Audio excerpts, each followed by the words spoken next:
Et je voudrais citer encore un chiffre que personne ne connaît, mais qui est assez important pour l'avenir, les décennies qui viennent.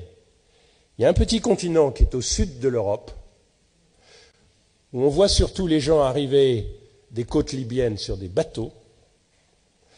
Et il faut faire un petit effort pour se rappeler que c'est le seul continent sur lequel la France a un excédent commercial, ça s'appelle l'Afrique. Et l'Europe, la France, ils ont un atout assez important pour grâce à l'Afrique. C'est que l'Afrique parle en français ou en anglais, un peu en portugais, un peu en espagnol. L'Afrique pense en français et en anglais. L'Afrique achète des marques françaises, des marques européennes, parce que c'est complètement naturel. Mais il y a quelque chose de beaucoup, beaucoup plus important, c'est que l'Afrique, elle appartient à l'Europe. Alors, Monsieur le Premier ministre, souvent vous dites, attention, la Chine est en train d'acheter l'Afrique. Tout est en train de. Aujourd'hui, vous prenez le stock de capital investi en Afrique. Numéro 1, la Grande-Bretagne. Numéro 2, la France. Numéro 3, les États-Unis. Numéro 4, l'Espagne.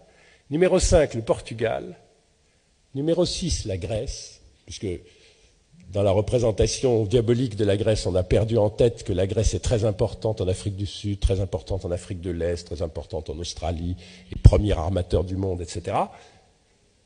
Et ensuite vient la Chine, en stock de capital. C'est-à-dire qui possède les mines, qui possède le pétrole, qui possède les produits agricoles, qui possède l'immobilier, l'Europe. La Chine en flux, c'est-à-dire qu'est-ce qui change tous les ans? Elle est première. L'avantage que s'est construit l'Europe avec l'histoire est en train de le perdre. L'Afrique, vous ne dites à personne, appartient à l'Europe qui ne le sait pas. Et quand vous allez le dire autour de vous, eh bien là c'est votre problème, ils ne vont pas vous croire, je vous assure. Et c'est un atout énorme.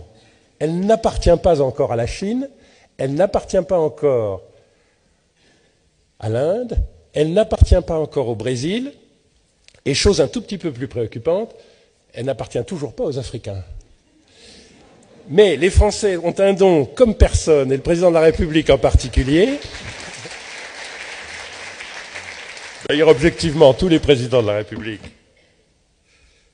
français, qui est de donner à penser aux Africains, et à mon avis, il faut continuer, que la France, quand on ne défend pas ses intérêts de nation seulement, est toujours le porte-parole et le défenseur de l'Afrique. Et d'ailleurs, ça va se refaire au G8 dans quelques jours et au G20.